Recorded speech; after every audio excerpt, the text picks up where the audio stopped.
जेके state news का उर्दू खबरनामा लेकर मैं यास्मीन मंसूर आए नजर डालते हैं जम्मू व कश्मीर की कुछ अहम खबरों पर।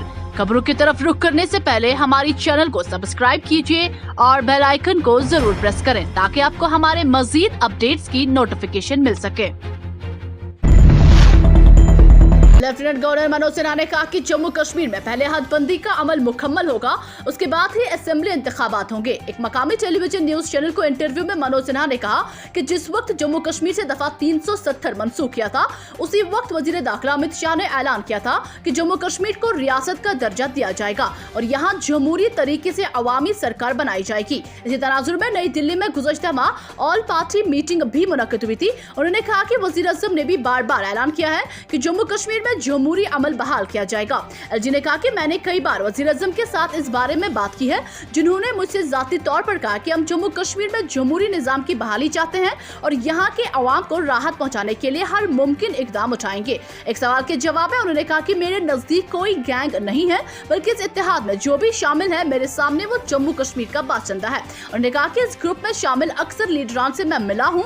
महबूबा मुफ्ती के हवाले से पूछे गए सवाल के जवाब में उन्होंने कहा कि महबूबा जी से मैं जाती तौर पर नहीं मिला, जबकि उनके दफ्तर की ईमेल का जवाब दिया है। उन्होंने इस दौरान कहा कि पाकिस्तान के साथ अगर कोई बात करने की बात करे तो इसमें कोई बुराई नहीं है, बल्कि ये एक स्ट्रेटजी है। हम पाकिस्तान के साथ स्ट्रेटेजिक तौर पर बात कर रहे हैं और इसका नतीजा ये हुआ कि जंगबंदी मुआहदे पर अमल हुआ। जेके स्टेट न्यूज के लिए जाकिर मलिक की ये रिपोर्ट। पीडीपी सदर महबूबा मुफ्ती ने लेफ्टिनेंट गवर्नर मनोज सिन्हा के नाम एक खत लिखा है, जिसमें उन्होंने पीडीपी लीडरान को निशाना बनाने और उन्हें सरकारी रिहाइशगाह खाली कराने के मामले पर तशवीश का इजहार किया है। लेफ्टिनेंट गवर्नर के नाम तहरीर किए गए मकतूब में महबूबा मुफ्ती ने लिखा, इस मामले से मुझे काफी तशवीश है कि उस वक्त जब अस्करियत पसंदी का एक मरतबा फिर रुझान बढ़ने लगा है, कुछ ही पीडीपी लीडरान और साबिक मेंबरान असेंबली को निशाना बनाकर उन्हें सरकारी रिहाइशगाह खाली कराने को कहा जा रहा है। महबूबा मुफ्ती ने मजीद दिखाया कि मजीद तशवीश की बात यह है कि वो गांव में रहते हैं और बार बार हमने मुतालबा किया था कि उन्हें माकूल सिक्योरिटी फराहम की जाए, ताहम उसकी तरफ भी कोई तवज्जो नहीं दी गई। तरक्याती कमिश्नर श्रीनगर मोहम्मद एजाज असद की जानिब से जारी करदा एक हुक्मनामे में कहा गया है कि जिला श्रीनगर में ड्रोन के इस्तेमाल करने के अलावा इसकी ट्रांसपोर्ट, ड्रोन रखना वगैरह पर दफा 144 के इख्तियारात के अंदर मुकम्मल पाबंदी आयद की गई है। मोहम्मद एजाज असद ने पाबंदी के मुतालिक हुक्मनामा जारी किया है कि शहर की फिजा में उड़ाए जाने वाले ड्रोन और दूसरे एयरवेल खिलौनों पर पाबंदी आयद की जा रही है और मुतलका सुपरिटेंडेंट ऑफ पुलिस को हिदायत दी गई है कि पाबंदी की खिलाफ वर्जी करने वालों पर की जाए। हुक्मनामे में कहा गया है कि शहर में कायम सरकारी व सिक्योरिटी फोर्सेस के मकामात जैसे एयरपोर्ट, फौजी कैंप और दीगर हसास और स्ट्रेटेजिक इदारों की हिफाजत को लेकर किसी भी ड्रोन और इस जैसे दीगर आलात को फिजा में उड़ाने पर पाबंदी आयद की जा रही है। इसमें मजीद कहा गया है कि समाजी तकरीबात पर भी ड्रोन के इस्तेमाल पर पाबंदी नाफिज की गई है। हुक्मनामे में ड्रोन के इस्तेमाल करने के अलावा इसकी ट्रांसपोर्ट, ड्रोन रखना वगैरह पर दफा 144 के इख्तियारात के अंदर मुकम्मल पाबंदी आयद की जा रही है। कांग्रेस के साबिक सदर राहुल गांधी ने राफेल जेट सौदे में होने वाले घोटाले के हवाले से वज़ीर-ए-आज़म नरेंद्र मोदी पर एक मरतबा फिर हमला बोला है। राहुल गांधी ने ट्विटर पर सवाल पूछकर लोगों से जवाब मांगा है कि आखिर वज़ीर-ए-आज़म मोदी राफेल सौदे की जेपीसी से तफ्तीश से क्यों बच रहे हैं। सवाल पूछने के बाद राहुल गांधी ने 4 मुतबादिल भी पेश किए हैं, जिनमें से एक मुतबादिल है कि वज़ीर-ए-आज़म नरेंद्र मोदी जुर्म साबित होने के खौफ से इस पूरे मामले की ज्वाइंट पार्लिमानी कमेटी जेपीसी से तफ्तीश कराने से गुरेज कर रहे हैं। दूसरा मुतबादिल है कि वज़ीर-ए-आज़म मोदी दोस्त इस सारे घोटाले में फंस रहे हैं और वो अपने तमाम दोस्तों को बचाना चाहते हैं, लिहाजा इस मामले की जेपीसी से तहकीक नहीं कराना चाहते हैं।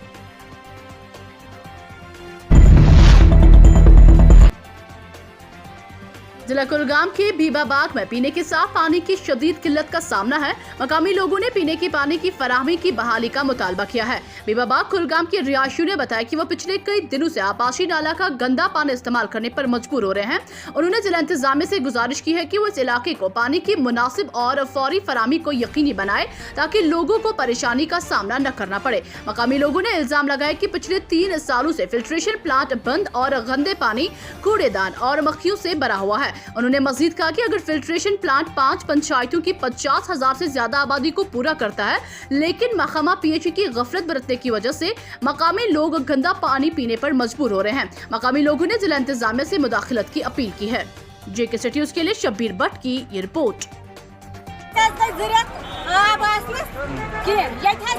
की मुलाजिम बस्तिंदार मुलाजिम तम अंदगाम फिटर तुम अंदगाम फिटा कल दगन 24 घंटे आब थायन बस गुजारिश कर DC साहब 24 घंटे होली एंड सोली अगर वो नलका आबस पे चाहे पलव छलन गुपन त्रेश दिन या इंसान त्रेश चेन सोरी क्या सोर्स सह चनाबू PHE डिपार्टमेंट तिकाज यह गाम यह करेवा लैंड यपर कल वोल ये कल हूं नहर हूं कह इंतजाम।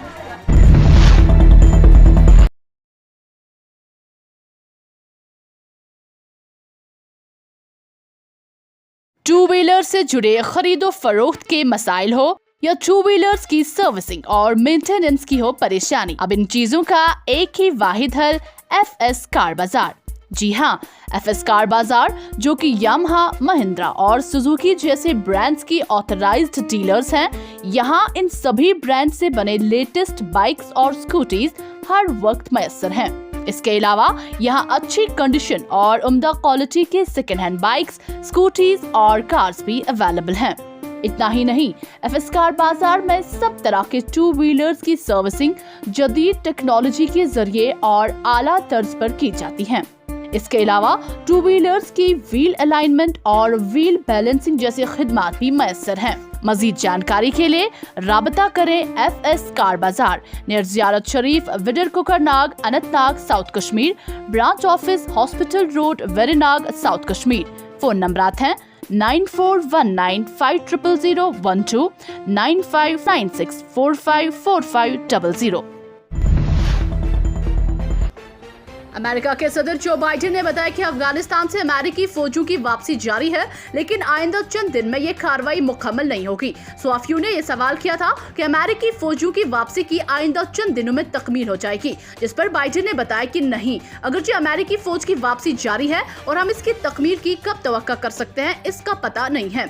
रत्नो रिपोर्ट में बताया गया है कि बाइडेन का कहना है कि वो इस बात को यकीनी बनाना चाहते हैं कि अफगानिस्तान में इस बात की मुनासिब गुंजाइश रहे, ताहम इसकी तकमील सितंबर तक नहीं कर सकते हैं। उन्होंने बताया कि चंद सिपाही हनूज अफगानिस्तान में रहेंगे, लेकिन हमारे हलीफों के साथ फौजियों की माकूलियत पसंदाना वापसी है, लिहाजा इस सिलसिले में कोई गैर मामूली बात नहीं। डिप्टी कमिश्नर श्रीनगर मोहम्मद एजाज असद ने आज इतवार को श्रीनगर के SMHS अस्पताल, ललदद अस्पताल, पांथा चौक हाईवे, मोमिनाबाद, बटमालू और दीगर इलाकों का दौरा किया। उनके हमरा additional deputy commissioner Srinagar Syed Hanif Balkhi, chief medical officer doctor Jameel और दीगर मुतलका अफसरान मौजूद थे। JK न्यूज के लिए शुजा बकाल की ये रिपोर्ट। लॉकडाउन के बाद OD के चलवा में पीपल्स जस्टिस फ्रंट की जानिब से कश्मीरियत और सूफिज्म के उन्वान पर एक सेमिनार मुनक्किद हुआ, जिसमें शिया और सुन्नी उलमा और लोगों ने शिरकत की। सेमिनार की सदारत पीपल्स जस्टिस फ्रंट के चेयरमैन व मारूफ आलमुद्दीन और स्कॉलर आगा सईद अब्बास रिजवी ने की। सेमिनार में मौलवी सईद करामत शाह, पीपल्स जस्टिस फ्रंट के तहसील OD सदर मौलवी मोहम्मद इस्माइल, मौलवी मियां जावेद, कोऑर्डिनेटर आगा सईद मुबशिर, काजी अब्दुल रशीद ने मेहमान जी वकार की हैसियत से शिरकत की। मुख्तलिफ स्कॉलरों के साथ साथ लोगों की खासी तादाद ने भी सेमिनार में शिरकत की। सेमिनार में मुकर्रिरीन ने कश्मीरियत और सूफिज्म पर मुफसिल रोशनी डाली। उन्होंने जोर दिया कि कश्मीर में आपसी इत्तेहाद और मजहबी हम आहंगी कायम व दायम रखें। सेमिनार में पीपल्स जस्टिस फ्रंट के चेयरमैन आगा सईद अब्बास रिजवी ने कश्मीरियत और सूफिज्म पर मौजूद खिताब किया। उन्होंने अपने खिताब में कहा कि सूफिज्म और कश्मीरियत की सदियों पुरानी तारीख है, जिसे कोई मिटा नहीं सकता। उन्होंने कश्मीरियत अब भी जिंदा है, इस निशानी को कायम रखने की अपील की है। JK न्यूज के लिए सईद मुदस्सिर की ये रिपोर्ट। रहमानिर्रहीम, आज हमने बड़े अरसे के बाद ये प्रोग्राम का इनेकाद किया है JK पीपल्स जस्टिस फ्रंट की तरफ से। आज हमने मौजू चुना है कश्मीरियत, क्योंकि जब हम दूसरे शहरों का नाम लेते हैं, जैसे लखनऊ, जैसे UP या जितने भी यहाँ हमारे हिंदुस्तान में स्टेट्स हैं, लेकिन ये किसी शहर को इस चीज़ से नहीं पुकारा जाता है कश्मीरियत। कश्मीरियत जब हम कहते हैं कि कश्मीरियत का जो कल्चर है बिल्कुल टोटली, अगर वर्ल्ड में देखा जाए, टोटली डिफरेंट है।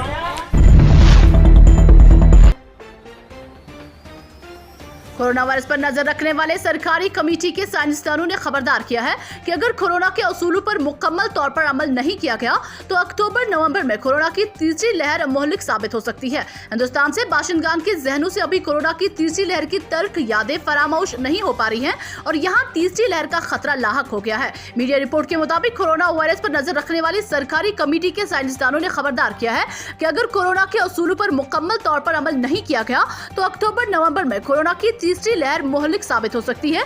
कमेटी ने यह भी कहा कि अगर तीसरी लहर के दौरान कोई नया वायरेंट पैदा होता है तो इस नताइज मजीद तबाहकुन होंगे।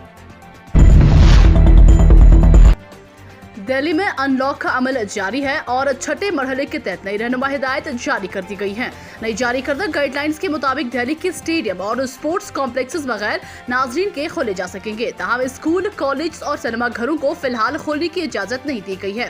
दिल्ली में school, college, coaching centres, training institute फिलहाल बंद रहेंगे। इसके अलावा सिनेमा घर, थिएटर, मल्टीप्लेक्सेस भी फिलहाल खोले नहीं जा सकेंगे। एंटरटेनमेंट पार्क, अम्यूजमेंट पार्क और वाटर पार्कों की बंदिश फिलहाल बरकरार रहेगी। इसके अलावा तमाम समाजी, सियासी, खेल तफरीही, एकेडमिक, सकाफती और त्योहारों से मुतल्लिक तकरीबात पर आयद पाबंदी बरकरार रहेगी। JK न्यूज़ के लिए अदीना मलिक की ये रिपोर्ट। कस्टोबाड पुलिस ने काम में मजीद बेहतरी और शिफाफियत लाने के लिए तमाम police establishment, DPL, DPO, police थाना और जिला की पुलिस चौकियों में शिकायत बॉक्स नस्ब किए हैं।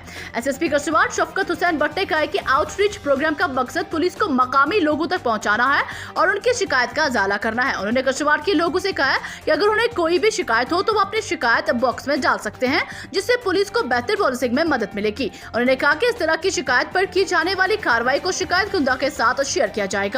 JK न्यूज़ के लिए अजहर भट्ट की ये रिपोर्ट।